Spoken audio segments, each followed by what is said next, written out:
السلام علیکم ناظرین کرام، نئی ویڈیو میں آپ کو خوش آمدید کہتے ہیں۔ عمران خان نے حال ہی میں ایک اور کام کیا ہے۔ آپ جانتے ہیں اسلام آباد ہائی کورٹ ہو اور وہاں جسٹس عامر فاروق جیسے ججز ہوں، تو وہاں پہ تو عمران خان کے معاملے میں بڑا ہی مثالی قسم کا انصاف ہوتا ہے، اور عمران خان کی پہلے دن سے ایک ہی اسٹریٹجی رہی ہے کہ اسلام آباد ہائی کورٹ فیصلے کرے، فیصلے محفوظ کر کے کہیں الماری میں نہ رکھ دے، جسٹس عامر فاروق اس پہ انڈے دینے نہ بیٹھ جائیں تاکہ ہم سپریم کورٹ آف پاکستان سے رجوع کر سکیں۔ یہ سپریم کورٹ والی اسٹریٹجی کام دکھاتی نظر آ رہی ہے۔ ایک تو جو اسلام آباد ہائی کورٹ نے عمران خان کی سائفر کیس کے اندر ضمانت خارج کر دی تھی، عمران خان نے اس ضمانت کو چیلنج کر رکھا ہے سپریم کورٹ کے اندر، اور اس پٹیشن پر نمبر لاٹ کر دیا گیا ہے۔ اب یہ جو جاری ہفتہ ہے، ممکن ہے کہ اس ہفتے کے اندر ہی عمران خان کی درخواست پر سماعت ہو جائے۔ پھر عمران خان نے اسلام آباد ہائی کورٹ میں ایک اور معاملہ چیلنج کیا تھا کہ سائفر کیس میں جو فرد جرم عائد کی گئی اس میں قانونی تقاضے پورے نہیں کیے گئے۔ اب جسٹس عامر فاروق کی عدالت سے اور کیا فیصلہ آنا تھا؟ انہوں نے کہا کہ جی بالکل سارے قانونی تقاضے پورے کیے گئے ہیں، اور انہوں نے عمران خان کی درخواست کو خارج کر دیا۔ اب آج کورٹ رپورٹرز کے مطابق عمران خان نے سائفر کیس میں فرد جرم کی کارروائی کے خلاف سپریم کورٹ آف پاکستان سے رجوع کرنے کا فیصلہ کر لیا ہے۔ اسلام آباد ہائی کورٹ نے عمران خان کی درخواست پر جو فیصلہ دیا تھا کہ فرد جرم درست عائد ہوئی ہے، اب اسلام آباد ہائی کورٹ کا فیصلہ Imran Khan supreme court of Pakistan کے اندر چیلنج کریں گے۔ ظاہر ہے اب یہ دونوں فیصلے جسٹس قاضی فائز عیسیٰ کی سپریم کورٹ کرے گی۔ اب ضمانت والے فیصلے کے اندر میرے خیال میں اسلام آباد ہائی کورٹ کو شرمندگی کا سامنا کرنا پڑے گا، خاص طور پر سپریم کورٹ جب ان چیزوں کو پکڑے گی، خاص طور پر جس طرح میرٹس پر بات کی گئی ہے۔ عمران خان کے وکلاء ضرور یہ پوائنٹس اٹھائیں گے۔ میں نے اس سے پہلے گزشتہ دنوں بھی کہا تھا کہ یہ معاملہ ٹھیک نہیں کیا گیا۔ پھر آج احتجاج اور توڑ پھوڑ کے مقدمات میں عمران خان کی 3 اور شاہ محمود قریشی کی ایک ضمانت کی درخواست پر انسداد دہشت گردی کی عدالت میں کارروائی آگے بڑے بغیر جو ہے وہ سماعت 14 نومبر تک ملتوی ہو گئی ہے۔ بتایا یہ گیا ہے کہ پروسیکیوٹر صاحب چھٹی پر ہیں، اس لیے اب اگلی سماعت ہوگی 14 نومبر کو، اور آئندہ ان کیسز کی سماعت پر یہ بتایا گیا ہے کہ سائفر کیس کے ساتھ جیل میں ان کی سماعت ہونے کا امکان ہے۔ ان کیسز کے اندر عمران خان اور شاہ محمود قریشی کی ضمانتیں تقریباً کنفرم ہیں۔ اس کی وجہ یہ ہے کہ جو 7 شریک ملزمان ہیں ان کی ضمانتیں آلریڈی کنفرم ہو چکی ہیں۔ پھر اصل خبر آج ایک اور ہے، اور وہ نہ سپریم کورٹ سے ہے نہ ہائی کورٹ سے ہے، وہ سائفر عدالت سے ہے۔ سائفر عدالت نے آج سپرنٹینڈنٹ اڈیالہ جیل کو توہین عدالت کا نوٹس جاری کر دیا ہے۔ اب ہوا کیا؟ ہوا یہ کہ 3 دن پہلے عدالت نے یہ حکم دیا تھا کہ عمران خان کی ان کے صاحبزادوں کے ساتھ، ان کے بیٹوں کے ساتھ واٹس ایپ پر بات چیت کروائی جائے، اور کچھ دن یا ہفتہ پہلے یہ بات چیت ہوئی بھی تھی، لیکن عدالت کے حکم کے باوجود عمران خان کی ان کے بیٹوں کے ساتھ گفتگو نہیں کروائی گئی، جس کے بعد توہین عدالت کی درخواست کی گئی۔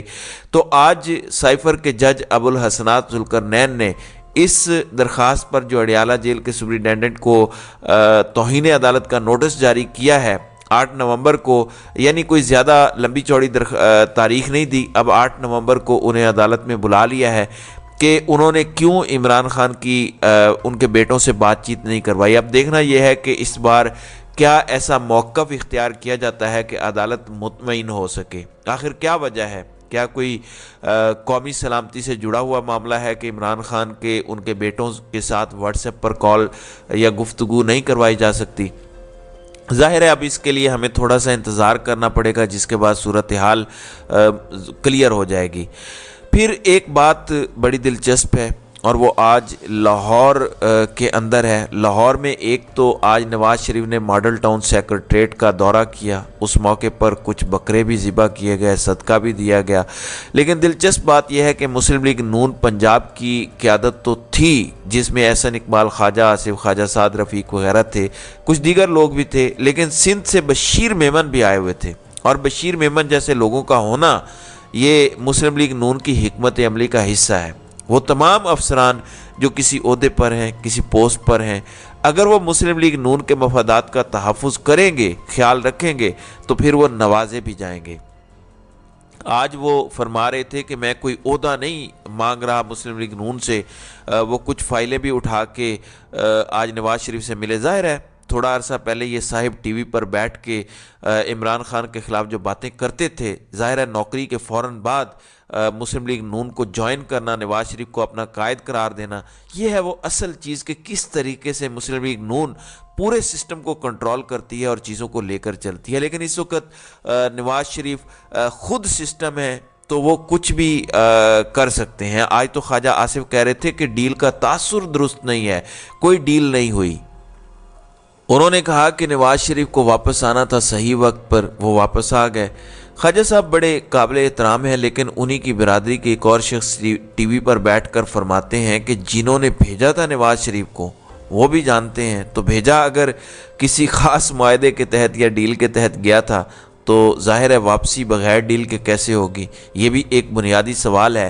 پھر آج مسلم لیگ نون کہہ تو رہی تھی کہ لیول پلینگ فیلڈ ہونی چاہیے اور سب سیاسی جماعتوں کو موقع ملنا چاہیے، لیکن یہ جو کچھ ہو رہا ہے، جو پی ٹی آئی کے ساتھ کیا جا رہا ہے، اس میں مسلم لیگ نون کی خاموش رضامندی شامل ہے۔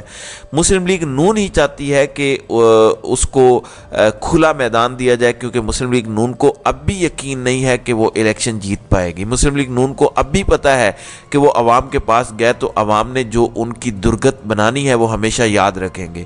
مثال کے طور پر میں آپ کو تحریک انصاف کے بانی رکن حامد خان کی گفتگو بتاتا ہوں، جو شاکر اوان نے آج رپورٹ کی۔ انہوں نے کہا کہ تحریک انصاف انتخابات میں بھرپور حصہ لے گی، کیونکہ عوام کی بہت بڑی تعداد الیکشن میں تحریک انصاف کو ووٹ ڈالنا چاہتی ہے اور ہم اس موقع کو بالکل بھی ضائع نہیں کریں گے۔ یہ پاکستان تحریک انصاف کے اوپر ہوگا کہ لوگ ان کو ووٹ دینا چاہتے ہیں اور تحریک انصاف یہ ووٹ کیسے لیتی ہے اور اس کو اپنی کامیابی میں کیسے بدلتی ہے، کیونکہ لوگ تو ان کو ووٹ دینا چاہتے ہیں۔ اب مسلم لیگ نون کا مسئلہ یہ ہے کہ ان کے پاس ہر چیز ہے، سسٹم کی قبولیت ہے، سسٹم کی سپورٹ ہے، لیکن وہ جو لوگ ووٹ دینا چاہتے ہیں وہ فیکٹر کہیں پہ مسنگ ہے۔ پھر لاہور میں ایک اور بہت ہی دلچسپ معاملہ ہے، چونکہ وکلاء گرفتار ہو رہے ہیں، وکلاء کے گھروں پہ چھاپے مارے جا رہے ہیں۔ یہ ہم نے پہلے کبھی نہیں دیکھا، ماضی میں کسی کی اس طرح سے ہمت اور جرت نہیں ہوئی۔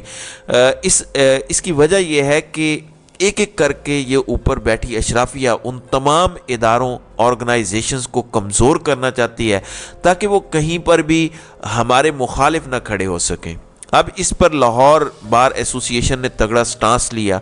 انہوں نے کہا کہ اگر پنجاب پولیس، حالانکہ پہلے بھی سی سی پی او نے ان کو یقین دہانی کرائی تھی، تو انہوں نے کہا کہ اگر پنجاب پولیس نے یہ سب کچھ کرنا ہے تو پھر لاہور کی عدالتوں کے اندر ہم پولیس کو داخل نہیں ہونے دیں گے۔ اب ظاہر ہے یہ ان کا اختیار بھی ہے، وہ وکلاء کے نمائندے ہیں جو لاہور بار ایسوسی ایشن ہے، اور کالا کوٹ ایک طاقت ہے، اور وہاں پہ پھر جب آپ آئیں گے تو پھر مسائل آپ کے لیے بھی ہوں گے۔ تو اس کے بعد اب پنجاب پولیس کی بھاری نفری وہاں پہنچائی گئی ہے۔ بھلا آپ سیشن کورٹ کے اندر یا عدالتوں کے اندر وکلاء کو پولیس کی بہت بڑی تعداد دکھا کے ڈرانا چاہتے ہیں؟ کیا وہ ڈر جائیں گے؟ آپ کو لگتا ہے اس بات سے؟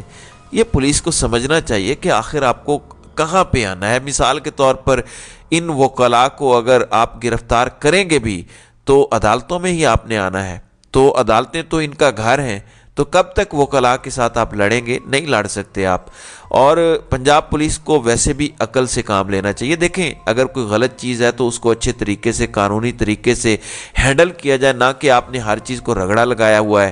آپ نے پاکستان کے اندر جو سلسلہ شروع کیا ہے اور پنجاب پولیس نے پچھلے تھوڑے عرصے کے دوران جس طریقے سے انصاف کا خون کیا ہے، جس طریقے سے غنڈہ گردی کا مظاہرہ کیا ہے، یقین مانیے ایسے واقعات ہیں جو بیان بھی نہیں کیے جا سکتے۔ آخر آپ کو بھی تو کہیں نہ کہیں جواب دہ ہونا پڑے گا۔ تو ناظرین کرام، آپ کی اس ویڈیو کے حوالے سے کیا رائے ہے؟ آپ اپنی رائے کا اظہار کامنٹ سیکشن میں ضرور کیجیے گا۔